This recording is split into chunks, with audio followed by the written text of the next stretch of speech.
To create our Laravel project, we are going to access to the XAMPP folder and here to the Hdocs folder. Here we are going to save our Laravel project.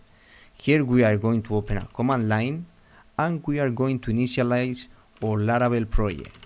The name is going to be login. We are going to wait to the installation. Okay, the installation has been complete and we can check here is our login project. Now we are going to access to this login project through Visual Studio Code.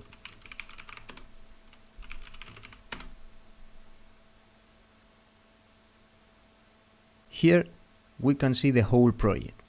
Now we are going to open a command line here in Visual Studio Code and we are going to initialize our Laravel project. We are going to write PHP artisan serve.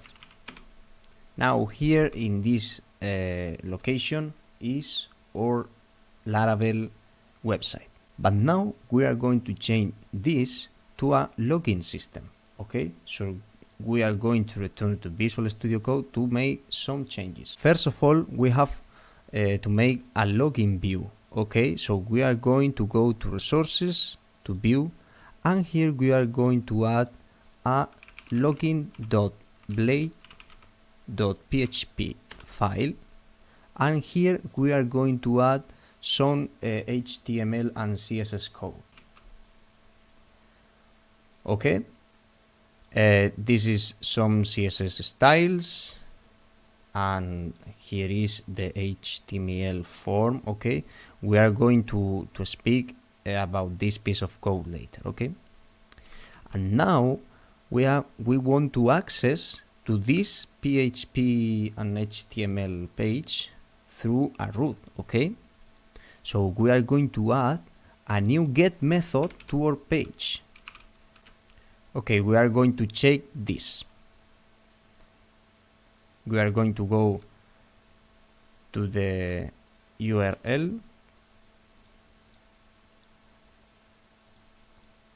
and we are going to add /login,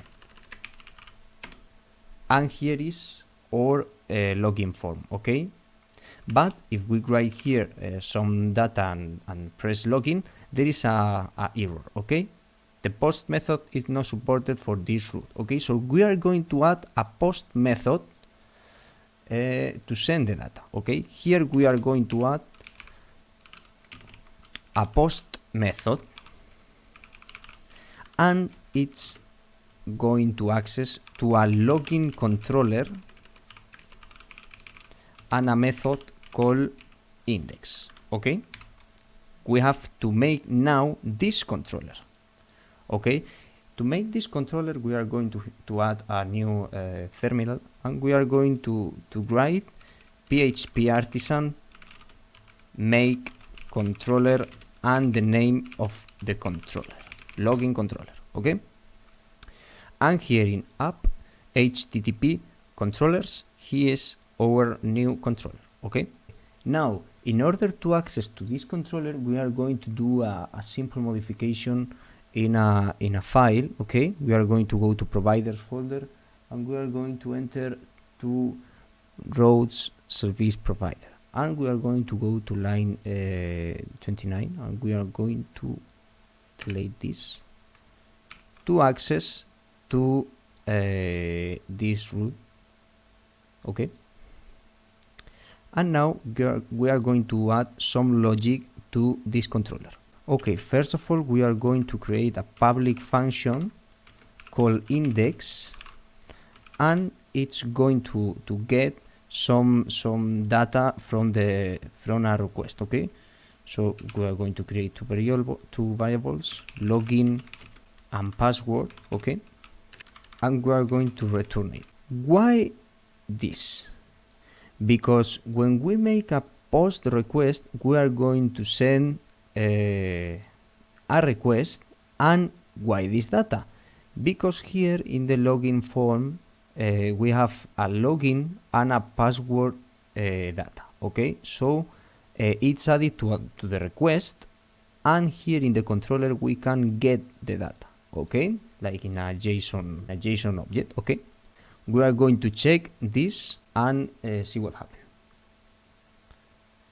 Okay, we are going to write some data.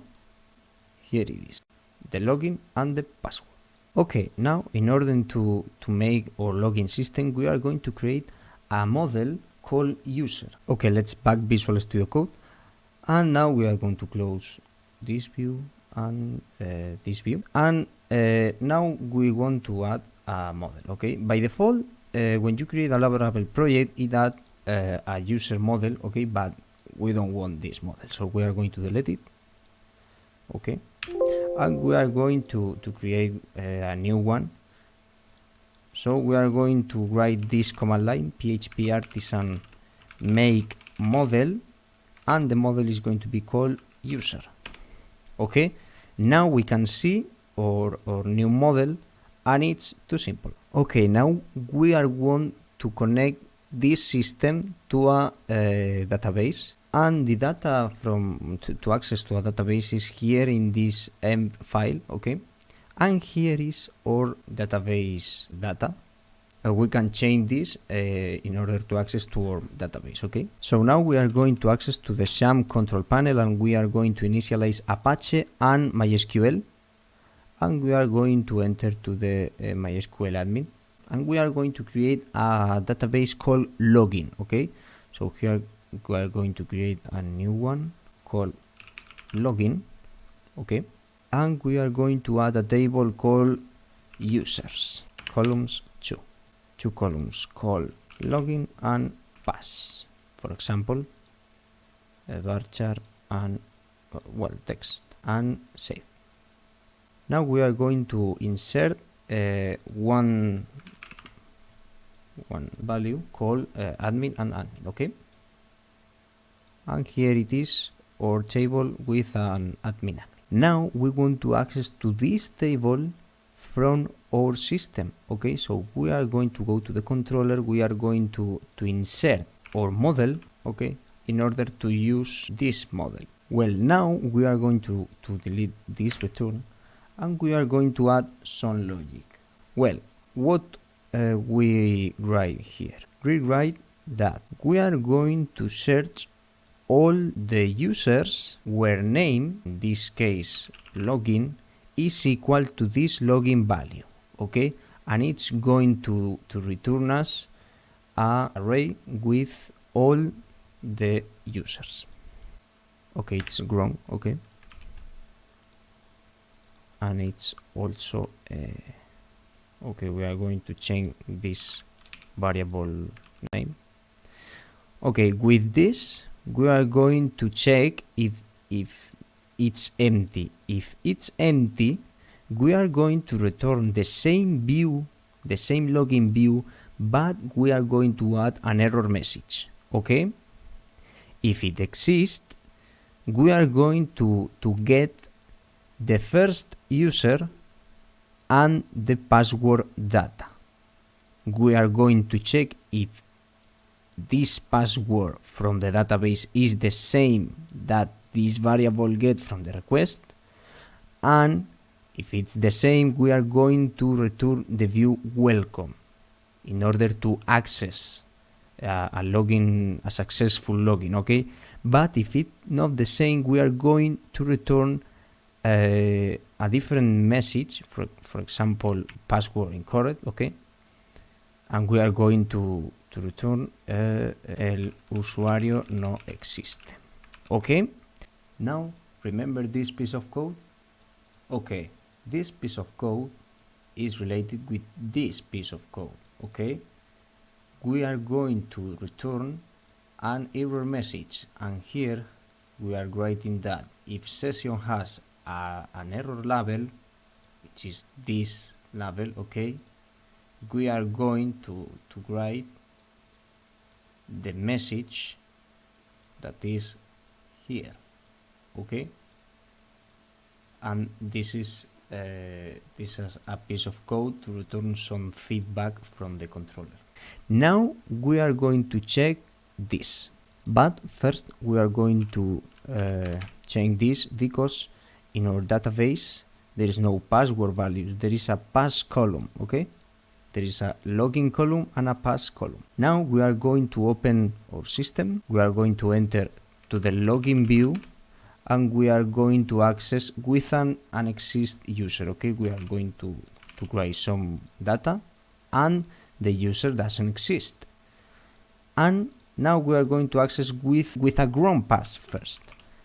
Contraseña incorrectos, a bad password. Okay, and now we are going to access with the correct user, and here is the welcome view.